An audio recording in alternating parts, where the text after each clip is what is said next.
I'm Nisha DeGaring. And I'm Doug Jessop. Welcome to this episode of Family Heritage Stories, where we talk about what makes us who we are. Things like traditions, values, and culture. How are these passed down through generations? Through words, through deeds, through stories. When was the last time you thanked a veteran? It's time for Veteran Salute Stories.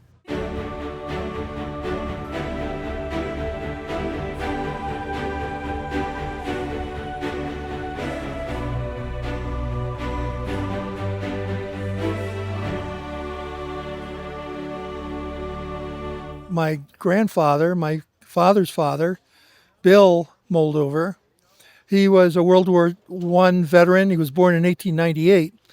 He was a guy who was fascinated by inventions and mechanical things, and he ended up in the first bombing battalion of the United States Army, and he was over in France. They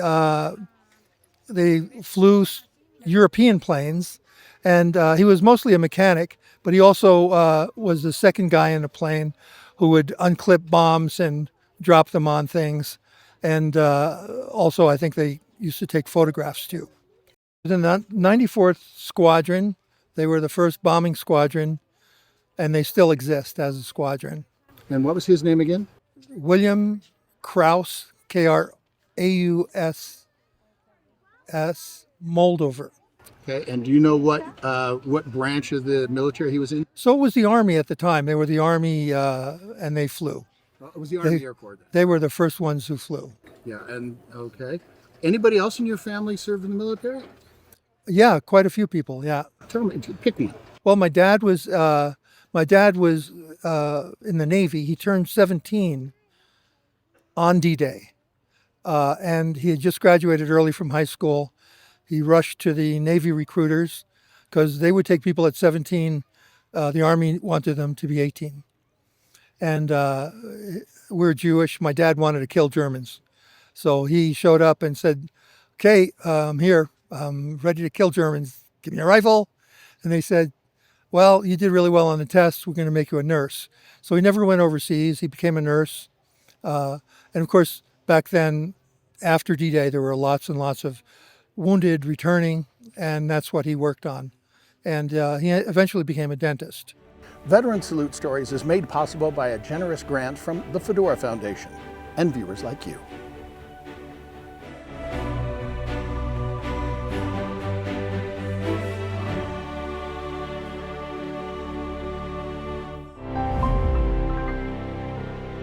There's something special about memories. It might be that one fragrance, or it might be that song, or just that TV commercial when you were a little kid. You know which one I'm talking about. Now you can get your own rock scene together with the groovy new Rock Flowers from Mattel. 3 out-of-sight fashion dolls dressed in wild rock costumes with a real record and a posing stand for each one, so she can twirl on any short spindle record player. And look, you can buy these exciting rock fashions to dress and pose them in. The new Rock Flowers. Each comes with her own costume, posing stand, and Rock Flowers record. Dolls and other costumes sold separately. And now my mom, the world's greatest chicken fixer, thanks to Wesson Oil. Hit it, Mom! If you could see through yours like I can see through mine, well then you'd be frying chicken just as light as mine. Light, because each drop of Wesson is filtered 24 times to make Wesson cook as light as it looks. Just wait till they taste your chicken. It's the see-through cooking oil. Wesson cooks as light as it looks. What is one of your favorite memories about Grandma or Grandpa?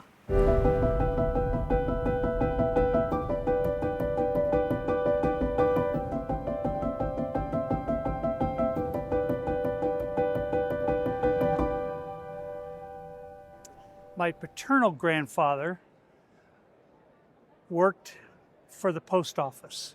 When he got home from World War I, he asked for my grandmother's hand in marriage. And great-grandpa said no, because back in those days, postal employees were poverty-stricken. And so he made him become a farmer when Grandpa then had been married a couple years. My dad came along. Grandpa said to heck with farming and went to the post office. He was the first one. He got his father onto the postal service, my mom, and then finally me. 4 generations of crazy people. I'm Tina Marie Scuderi, and you're watching Family Heritage Stories, and we'll be right back. Your history is everywhere, if you know where to look. But searching through all this? Are you kidding me? Actually, Kindex makes it easy to gather records and add them to your online archive. So everyone can jump in and index their records, making every word searchable. With Kindex, I know them anyway.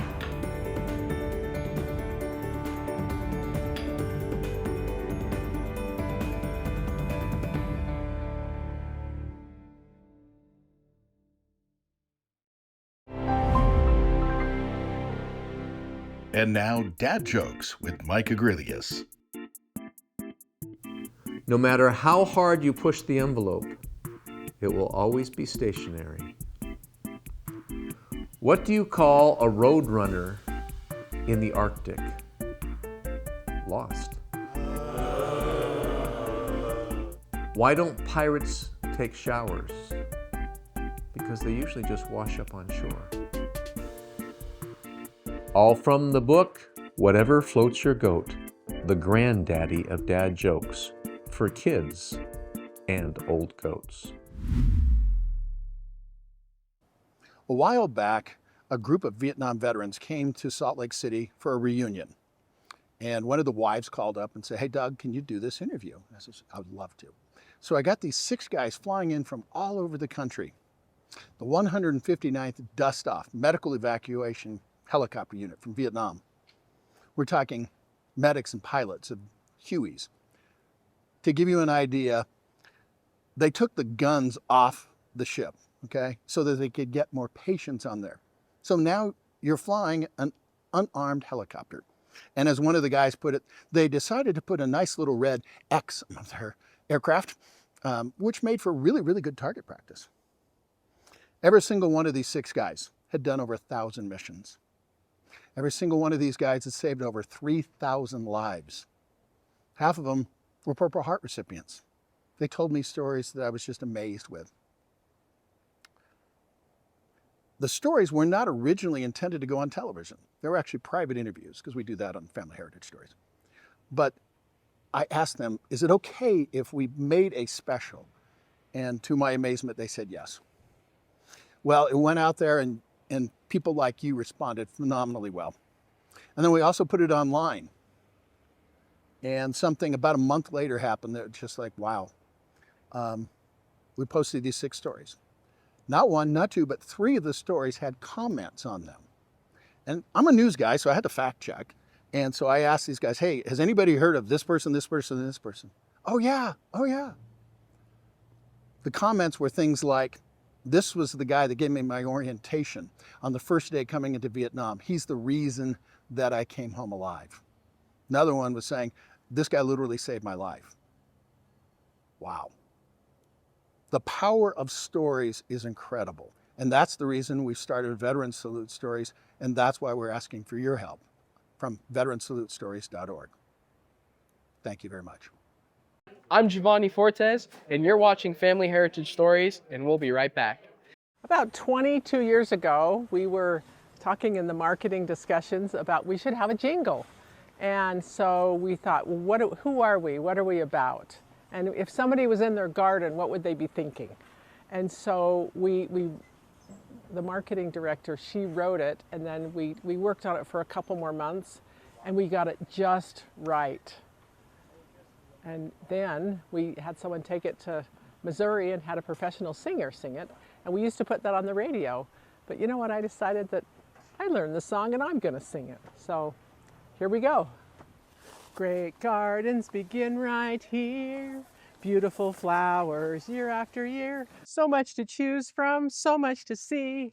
So much fun for my garden and me. For the best selection of plants and trees, come on in and you will see why every day's a great day at Mill Creek Gardens. Ba ba ba ba. The name of the show is Family Heritage Stories. What does heritage mean to you?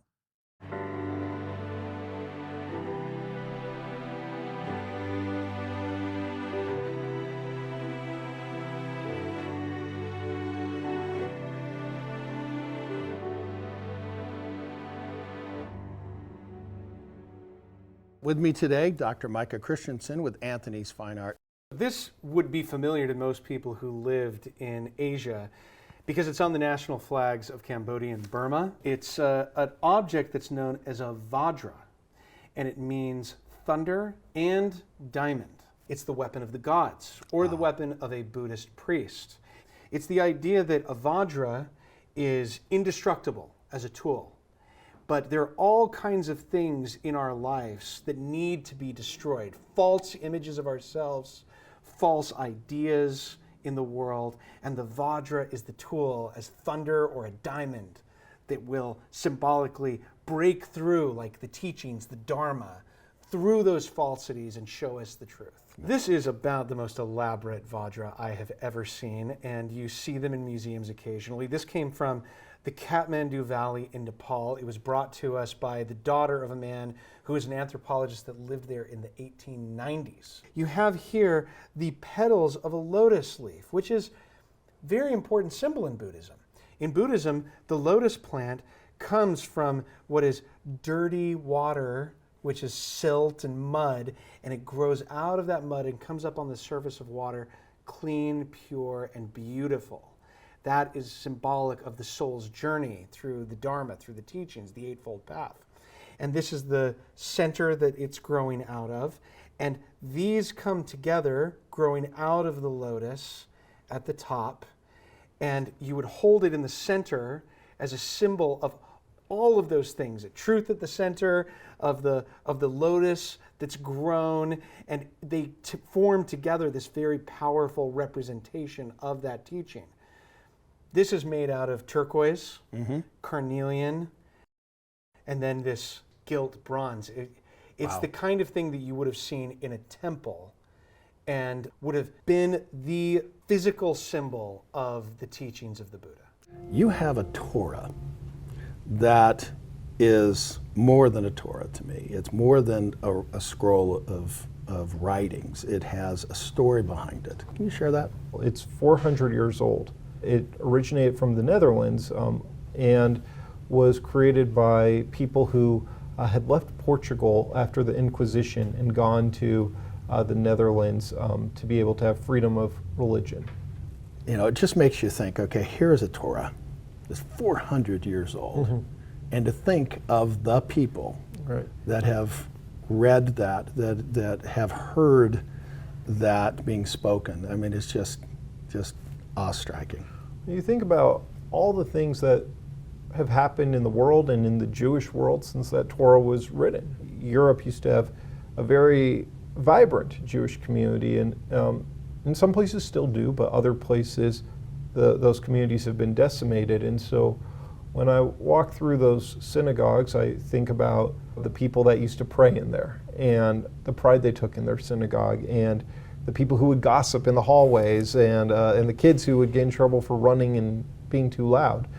And with this Torah, I think about how when it was written, the pride that community must have had in it, and the number of people who heard it and studied from it and maybe became bar mitzvah through that Torah hundreds of years ago. And part of the thing with that Torah is that before our families even could conceive that we would exist someday, like great grandparents reading from that Torah scroll, they were hoping that one day their descendants would read from that same Torah, and that we would keep that tradition going, and that we would pass it on to future generations.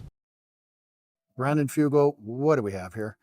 Here we have a 1611 first printing of the King James Bible. This is a very unique copy, one of the most rare in existence. Why? It really has only had two owners. The parish church outside of Cambridge, England, that took delivery in 1611, and myself. It made its way to me in September of 2019 as it was auctioned for the purpose of making repairs to the ancient 1200 AD structure where it resided for hundreds of years. Inside the cover, you have the inscription AD 1611, Bible belonging to the Parish Church, Melbourne. Some of the most striking portions are found in the genealogies of the Holy Scriptures that was commissioned by King James specifically for this first printing that literally changed history. Here you have God, Adam and Eve, the Garden of Eden depicted, as well as a whole line of genealogies that really open this very special ancient scripture. The first, batch that were being printed, which we know for a fact that this was one of the very first to come off of the press, had an error in the book of Ruth, where they called Ruth a he, not a she. Upon finding the error, the printers had to reset the type for that whole page and then commence the work of the rest of the printing. This is one of the great he Bibles of the 1611 first printing, making this even more rare. So not only does this have an unbroken provenance or chain of title directly to me from the date of its printing, but this is also one of the very rare he Bible versions.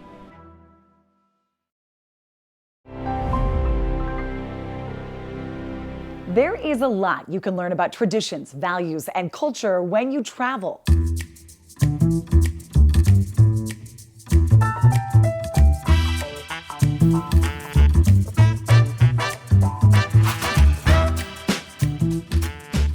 Well, I'm surprised you haven't asked me what my favorite cruise line is, and I think we talked about this a little earlier, because everyone asks that question. And guess what?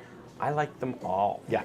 Because they all have something different to offer. Right. And because I've sailed this is my 150th cruise. Oh my. So I've been on a few ships. Yeah. So I know if I want I want excellent food and first class service, I'll go on one of the higher end cruise lines. If I want a party atmosphere or something I go on Carnival or Norwegian.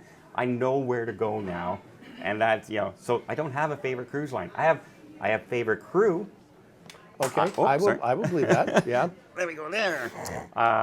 For instance, on this crew, I've met a lot of new people on here, and they are so friendly. And now I've given them all my email address and everything, and we'll keep in touch. And I have crew all over the world that I keep in touch with. Well, and that's funny because, there's one particular cruise line that we love, and it's bluntly because of the food. You can probably figure out which one. But with that one, every time we go, okay, there's the head maitre d', and yeah, it's okay. And I'm they going, remember wow. you. And there's Mallory. Say hi, Mallory. There you Hi, go. Mallory. My new best friend on the ship. See, there you go. See, just you cue the person, right? Okay.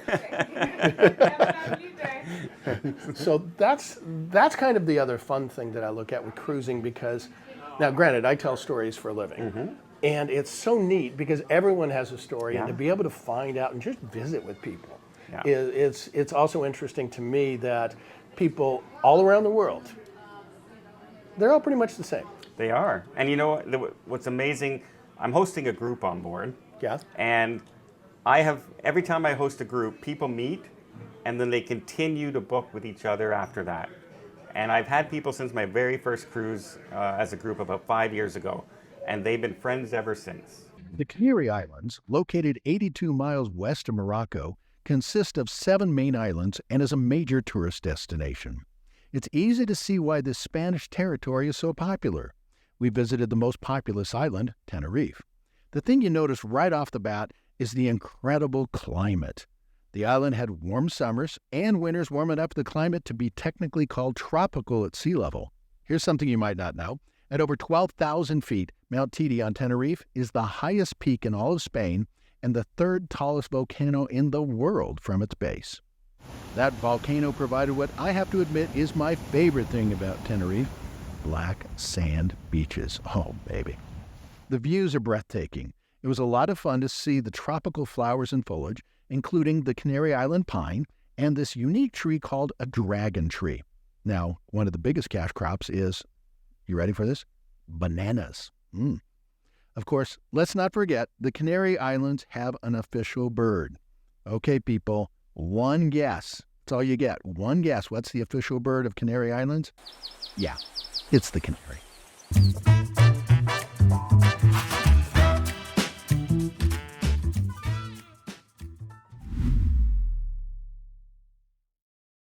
Objects with stories are treasures remembered.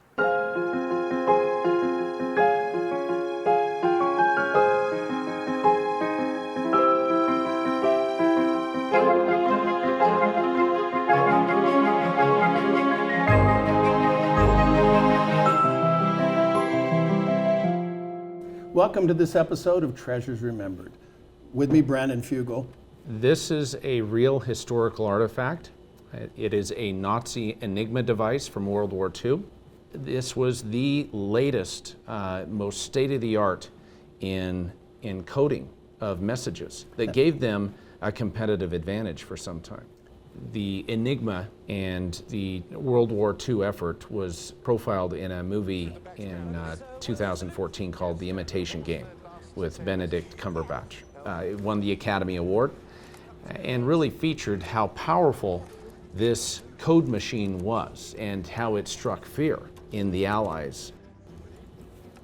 Back in World War II, off the coast of Norway, was a farm, a family that was minding their own business one day, and the father saw a Nazi officer making his way through their backyard. Had the family rush into the cellar to hide, and saw this officer apparently go into the barn, and after a few hours of waiting in the cellar and hoping that this officer would leave, they came up and went out to the barn, found that he was not there, but up in the loft, hidden behind bales of hay, was what he described to his family as a typewriter. Went ahead and covered it with the tarp, where it sat for over 40 years until that man, who became a grandfather, ended up passing, and apparently the family called in an antique dealer to help them sell a number of the items, and when this item came up for inspection, the antique dealer was astonished. After checking the serial number, they found that this had been assigned to a submarine. Apparently, when that submarine came up lost, they assumed that all of the equipment, including the Enigma on the submarine, was gone as well. Little did they know that it had escaped ruin. The code that was last inserted, which is shown by the pins here, is still in place. So it is conceivable that an expert could actually pull up the original code that was being sent when this device was last used on that Nazi submarine, and is a reminder of really the sacrifice of so many to break the codes that were enabled by this cipher generating machine. Objects with stories are treasures remembered.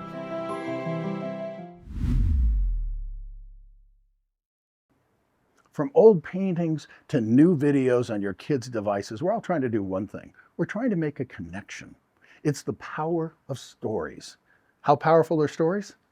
We asked Maura. It's priceless. It's priceless to me because when I was first sitting with the guys listening to their stories, it's something you just can't get back. And there's a lot of stories I wish I would have had recorded from my dad, my mom, my grandparents. So at least we were able to get these stories recorded.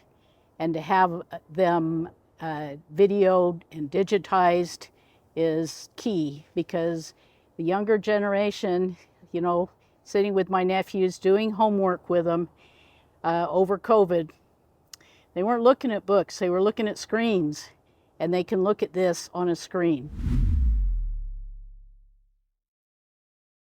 Everyone has a story. Sometimes those stories are told through music.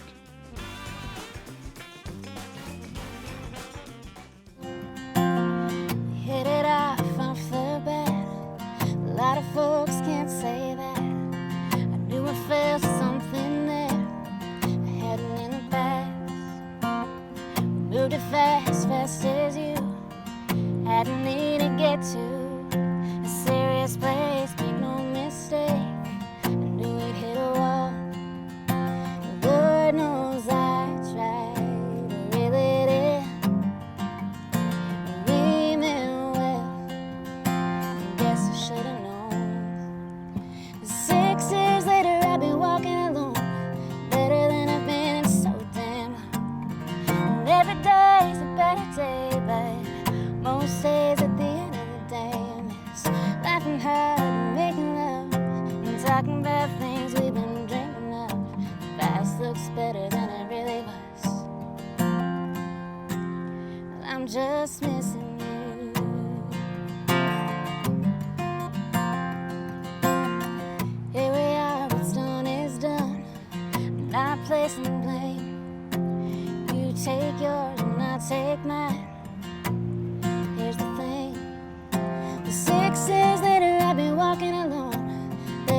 laughing hard, making love, and talking about things we've been dreaming of. The past looks better than it really does.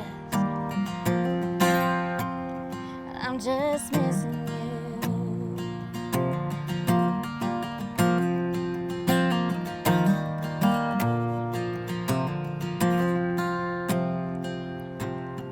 Looking back on life with you wouldn't change a thing.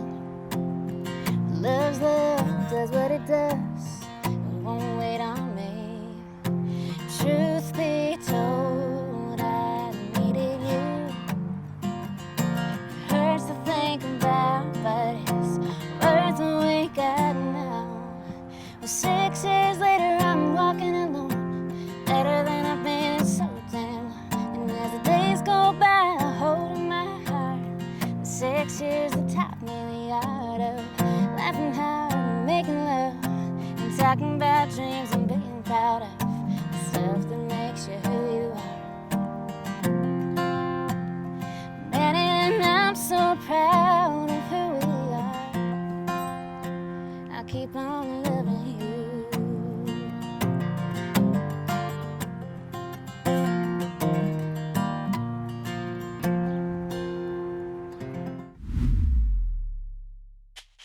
What makes you smile? Spry mouthwash helps me smile. I think it might help you too.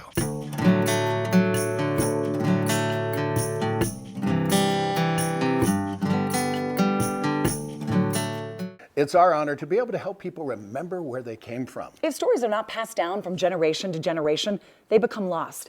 And it's as if these people never lived. How do you want to be remembered? With another episode of Family Heritage Stories, I'm Doug Jessop. And I'm Nisha DeGaring.